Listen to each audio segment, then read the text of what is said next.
So this is our second to last day together, and it's been extremely satisfying for me and really a beautiful ending to um, a chapter which might, turn into a different chapter that has similar qualities to it.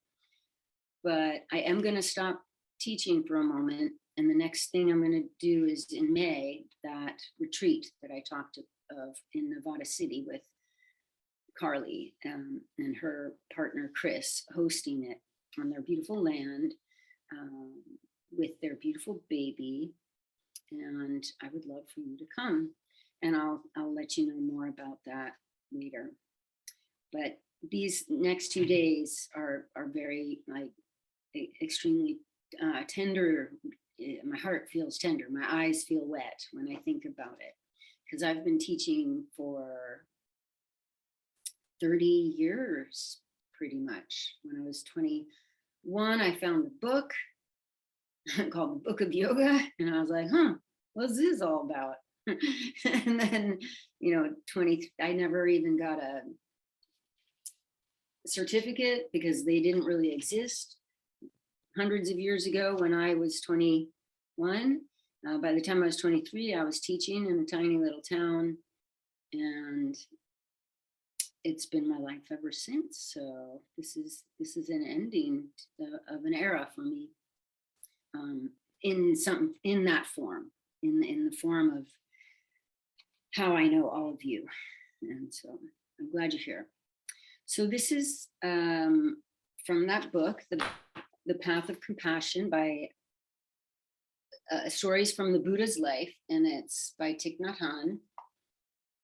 Here's a little paragraph I want to read to you. All things depend on all other things for their existence.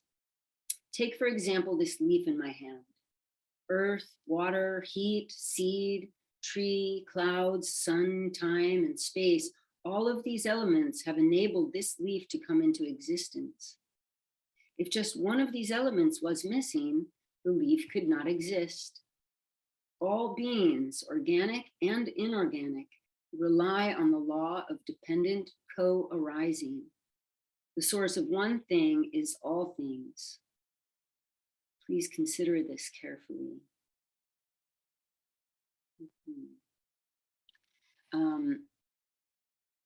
I just think that's so absolutely important to remember, especially for people who are on the path of compassionate action, because there are many, there's like so many types of anarchists, there's so many types of revolutionaries, there are ways to protest, we've seen so many different forms of that sort of, I'm talking about protest and revolutionary, because when you're on the path of compassion, you're on the path of change, of making change and encouraging change. So all of those things. Now, the most challenging thing is to recognize that when we say this, when we're like, oh yeah, like we could talk about a leaf and water and fire and earth, and that's just lovely, and the seeds and how beautiful. Or you could talk about the baker who bakes the bread that came from the wheat field, and the farmers in the wheat field, and the rain that poured down onto that wheat, and it's all connected. But what do we do when we think about Donald Trump? What do we do when we, just think of anything that you're repelled by? How do we bring that into our compassionate activism? So I also was listening to Gabor Mate, and I'll just say a couple things, and then I want us to move today because my body was really sore. I got the lighting system into the hut that is going to be a space where I offer yoga and movement or meditation. So that was really excited, and I felt damn proud of myself to figure all that out. But my back hurts now. So we're going to do some movement really quickly. But I wanted to say one thing about compassion. Gabor Mate talks about that there's 5 types of compassion, and I'm just studying with him, so I forget a little bit, but maybe on Friday it'll come again. But the 5 kind of types of compassion, we start with basic compassion, just that understanding that we have this innate ability to experience compassion. Mammals, we are mammals, and all mammals are biologically built to experience compassion, because what do mammals do? They care for their young. They care for things like a and I'm not going to say that alligators don't have compassion or anything that, like, my chickens don't have compassion, but they lay eggs and they can walk away. An egg can be cracked open and the animal knows, hardwired to know how to survive. There's no necessary component of compassion and care, an innate desire to care for something when it comes to that. But mammals do. They need to care. They need to know how to care to survive. So that's the basic. And then there's inquiry, to start being curious about it, because sure, we can care for our family and have compassion for those that will ensure our survival, but then let's get a little curious about our neighbors, or just start investigating, saying, what's going on here? Then there's recognition, and that recognition is, like I read in that book, that we start recognizing that everything is connected. And the next one is truth, the compassion of truth. And Gabor Mate says that, and I agree, that suffering comes from a denial of truth. That's like one of the major reasons. Most of the reasons we suffer is because we cannot handle the truth. That's where that beautiful quote or saying or prayer comes, that that give me the serenity to accept the things I cannot change. If I can't accept the things that I cannot change, then I'm just going to suffer. Grant me the serenity to accept the things I cannot change, the courage to change the things I can, and the wisdom to know the difference. And I always kind of boil that down to, well, I can't change you, but I can change me. So I'm going to have the serenity to accept you. You are who you are. I'm going to accept you and welcome you in. And I'm going to have the courage to change myself. And then the wisdom to know the difference, that distinguishing, because sometimes we have a hard time distinguishing what is you and what is me, all that codependency stuff. And lastly, the compassion of possibility. And I just love that idea that even though maybe we can't be compassionate to Donald Trump, is there that possibility, to just like recognize that, go back to that, everything is interconnected, and there is something about that that is extremely powerful, to just be open, to be willing to understand. And understanding doesn't mean you agree, at all, but it's like you're giving space to something. And there was one other thing that comes to that. Let me see here on my little notes. Yeah. So he says it's beautiful. He says, don't mistake anything for, for the one. So for what it is. So don't mistake me for my demeanor or my clothing or the car I drive. Don't mistake me for those things, because those aren't who I am. Maybe I am, a poor person that has a shitty beat up car and it broke down, and I'm a drug addict. But when I somehow got loaned a Humvee and I'm driving this Humvee around, your perception of me is going to be very different than if you saw me, before my car broke down. So we have to really recognize that we can't mistake anything for anything but our humanity. So it's something to think about. And that's the thing, is it's the compassion of possibility, which I love. So let's, good. And so you can be sitting on the ground, cross-legged, or also in a chair or whatnot. We're going to take our hands on our knees and soften the chin down towards the chest. Allow your tail to hang. So, that's something you have to imagine. Let's cultivate that imagination that's linked to that, that possibility. Take a few big, deep, long sighs. Big, deep inhale, welcoming that life force into the body. Big sigh. Feel where the sigh vibrates in your body. Feel where it doesn't. Let's do another deep inhale.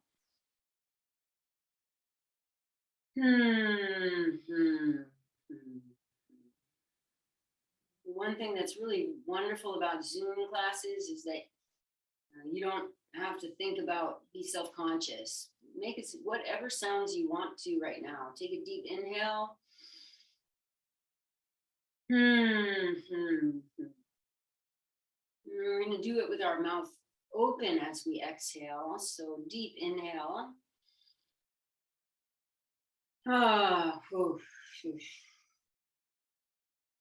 Any way you want. Maybe horse slips. Let's do it again. Deep inhale.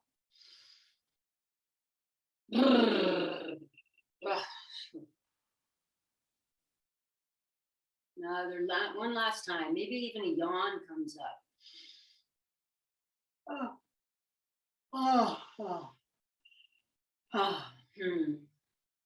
Okay, let's start dropping our chin to our chest and then rolling it over to the left and then rolling it on over to the right. Back and forth. You can go fast or slow, whatever, meaning, it could be double time with the breath, or it could be in sync with the breath. Be very curious about the draw that happens down the neck and into the rhomboids and just all those muscles that link to the spine through the upper spine, the thoracic spine. Now we're just going to add a little bit every time. So when you go down one more time and come up, you've gone a little bit further down your back. You've allowed yourself to roll a little bit deeper. And each time, let that be the case. Now, on the counterpart, you're exhaling when you bring your chin down. So let the belly button root back and up so that you keep yourself open in the front. You're not collapsing. And go all the way down to where you feel it in your sacrum, your lower back. And your elbows bend, and then, the opposite arm straightens. If you're sitting on the ground, cross-legged, maybe even your forehead just kind of brushes against your toes or the floor. And then the last time that you bring your head down, pause there and push into your knees and round your back. Arms go straight, tuck your tail. And then as you inhale, roll the pubic bone back towards the tail and open your heart. Look up towards the sky. Exhale, round the back. Inhale, you're rocking on that pelvis, back and forth. You're articulating the spine.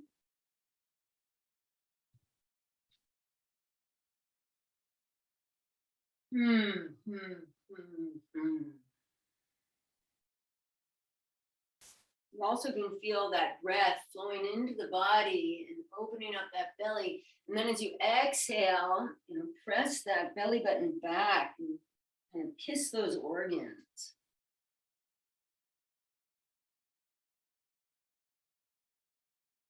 And then we'll come on up to center. Take that right arm up over your head and over to the left. You could put your hand on the floor or on your chair or across the body too. That can be nice to hold on to that other thigh. And then look down and roll that shoulder towards the ground and pull your arm in. Other side, inhale. Long exhale. I'm going to choose to cross my arm over the side. And you can do this whether you're sitting in a chair or on the floor. Keep your chin softened so the back of the neck lengthens, but don't drop your head forward. So you're pressing the back of your head into the space behind you. And exhale, roll that left shoulder forward and bring it in. Inhale, arms come up. Palms touch. Exhale, hands to your heart.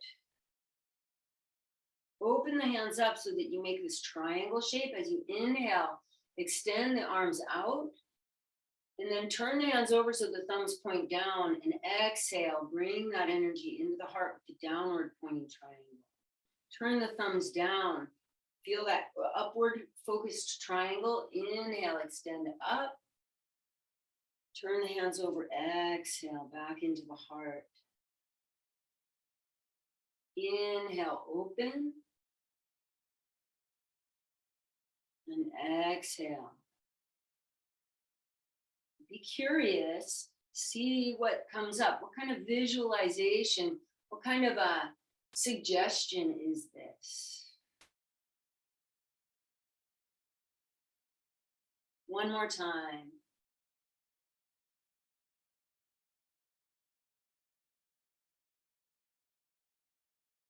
Hands draw down through the body, down towards the earth. Inhale, bring the arms up. Turn them over. Exhale, hands come to the waistline. Fingertips move through the belt line and reach back behind you. This time, we're just going to grab the fingertips, cross the fingers. Maybe the thumbs touch. Maybe you press the heels of the hands towards each other if that feels available. And then widen the collarbones. Draw the lower belly back. Drop the tail into the earth. Feel your strong legs. And then rise directly up, vertically up. And perhaps you drop your head back, but just know that if you do, it's going to stay back there.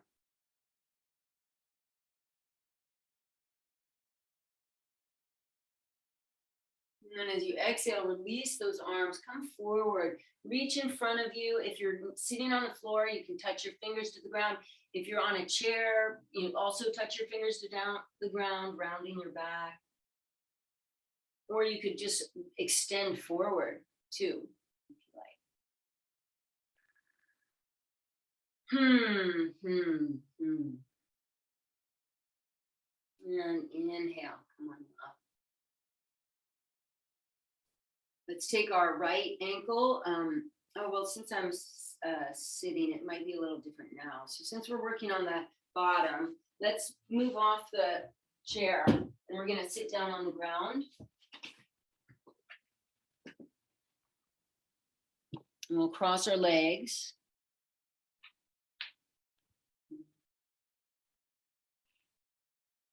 And then we're going to take that right arm across to the left knee, left fingers on the ground. Look over that left shoulder. Take a few big, deep breaths. And when you do breathe, let that belly expand. And I just love that you can recognize a statement can be relayed on all layers of our experience, from the physical to the emotional and mental, intellectual. So when we feel tension, like, you do a spinal twist, you feel tension, that tension is where you are paying it, where you want to pay attention. You want to give attention to any place that has tension in your life.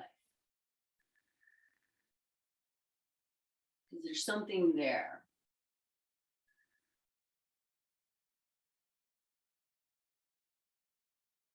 And then we'll release and switch. Left hand, and the palm is facing out, so you kind of sweep, you're flexing the hand and creating a little hook for that thigh. Look over your right shoulder, lift up out of the pelvis, and keep the legs heavy, equally heavy. So your left leg, which is actually doing a little bit more, I don't want to say work, but there's a little bit more weight and attention in that left leg because it wants to be pulled to the right.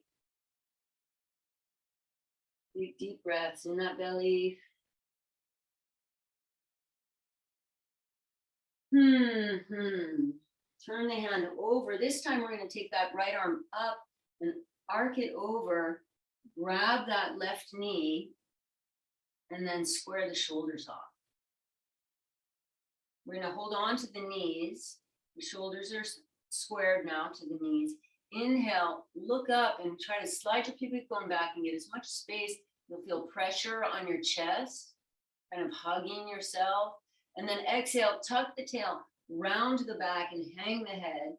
Once again, we're in this curved position. And we're going to stay here and breathe for 5 breaths. Deep inhale. And every exhale, kind of dive into this cave a little bit more. And you can allow that exhale to even bring you into a little Uddiyana Bandha, the emptiness of the belly, and then you lift that space up into the diaphragm, up into the rib cage. 2 more breaths here.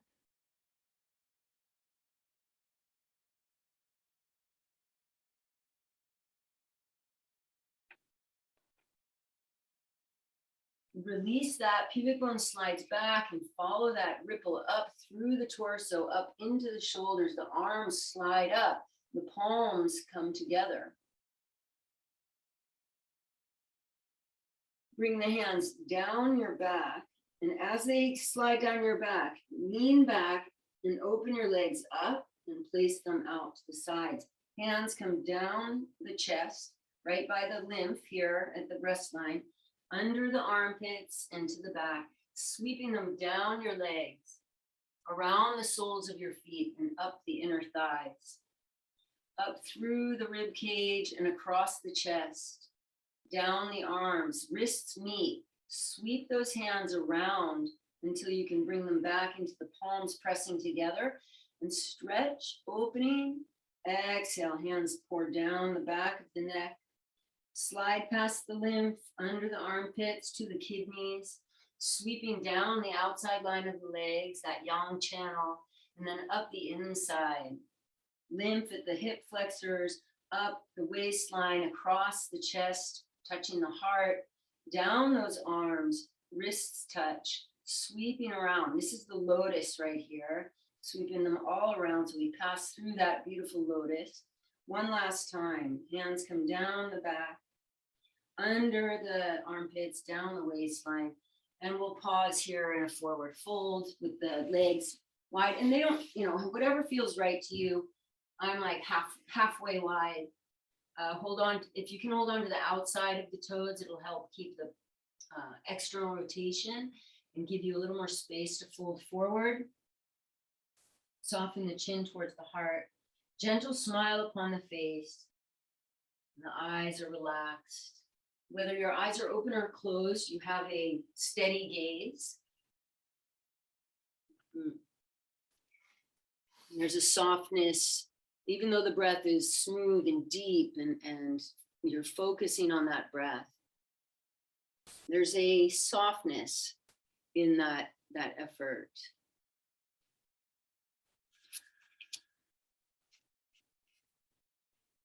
There's a tenderness towards yourself.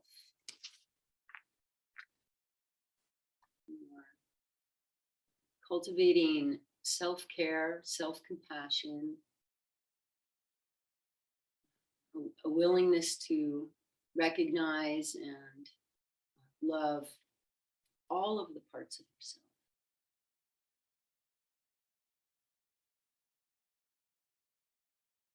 When I went through that Wednesday's class, one of the favorite things that came about was something referring to loving that child that thinks she's worthless because she did the work. You know, her idea of worthlessness is what allowed her to say, well, if I get better, you know, I deserve love. You know, I can get that love that I need.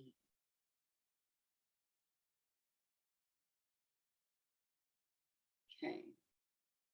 Let us release that and inhale, come on up. And we're going to bring those knees back, you know, pull them in and place the feet on the floor. Wrap your hands around your ankles and drop your forehead towards the knees. Rounding that back.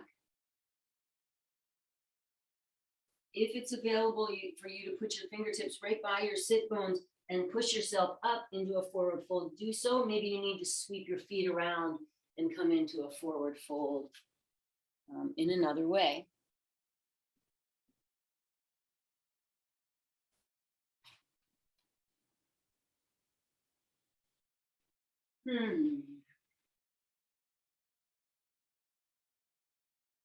Bend the knees slightly, sweep the arms up into the sky, come all the way up to standing. And then exhale, hands come right down through central channel. Inhale, arms rise, just let them float up through the atmosphere. Bend the elbows and exhale.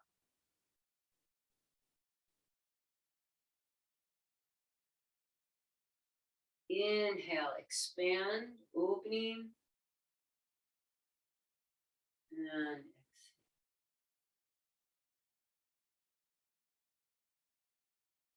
Turn the fingers over. Inhale, come up high on your tippy toes. Let the hands come to the heart. And then as you exhale, heels go out and hands go out. And then the toes go out and you touch the edge of your territory. Really feel that space that surrounds you.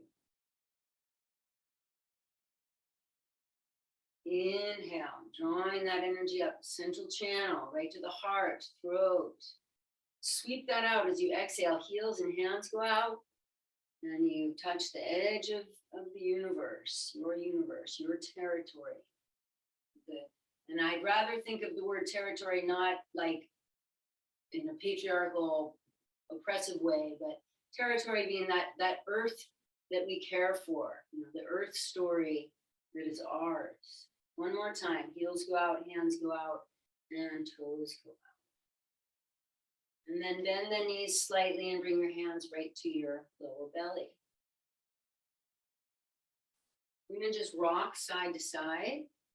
And then as we do so, flex your foot that you're rocking away from and point the toes to the sky.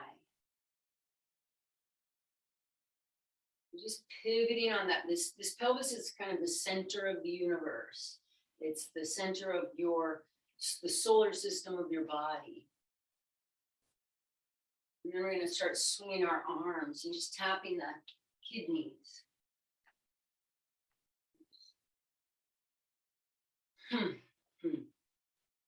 If you feel like humping, that's a great way to go about it. It's the home mantra.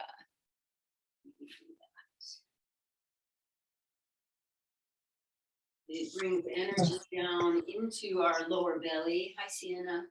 And that's the lower belly is the storehouse of energy. It's the earth of our body. Now we're going to take our one arm that goes to the top and tap our shoulder.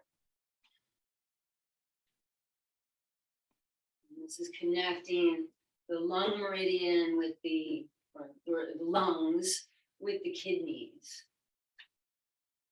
In the cycle, in the circle, lungs, you know, we start with water in the kidneys and the lungs end with sort of that death of the ego, that grief and sorrow of emotion that's connected to the lungs. But that wakes us up to inspiration. The seed is planted, the water is the beginning of life once again. Now we're going to start doing a backstroke, pulling the energy up the front body and down the back, and start stabilizing those legs. So you just feel you're moving from the pelvis up into the fingertips, really opening up these kind of sweeping. What is it like? It's like, I always think of like the tent or the sails on a boat, or the wings of a bat that spread out so much, expanding from the tail to the fingertips. And then bringing your one hand up and then the other, and the thumbs touch and the pointer fingers touch. And you're making this little dome. Oh, okay. Poor Jane, she's not feeling well.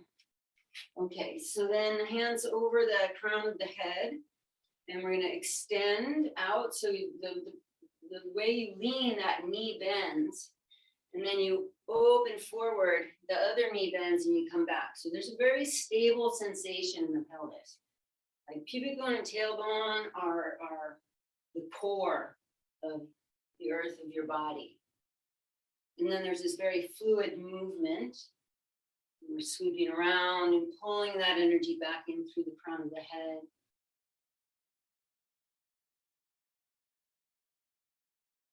And we can go the other direction.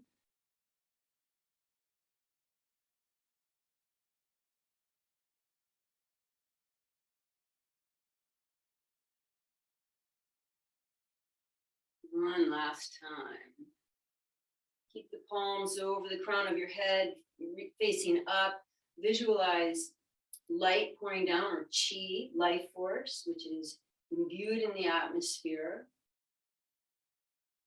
It's like the earth has this membrane around it, and we have this atmosphere that allows for this interconnectivity and this interbeing, how all life co-arises.